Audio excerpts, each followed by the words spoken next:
Pilipinas dito?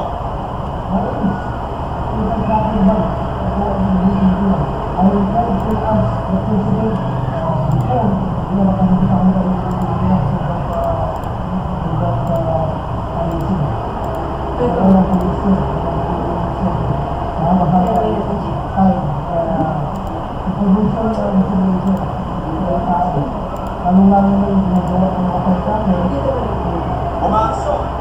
Jack Samaras, News pa! Nakauwi na sa kanila-nilang mga bahay ang higit 60,000 pamilyang Pilipinas mula sa 5 distrito ng Camarines Sur. Kasunod ito ng pananalasa ng Bagyong Tina sa probinsya. Yun nga lang, wala kayong supply na kuryente ang walang bayan doon matapos mabuwal ang mga poste.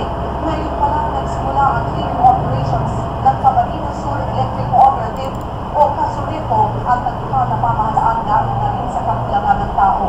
Nananatili naman sa state of calamity ang probinsya.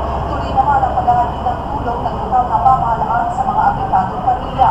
Maging ang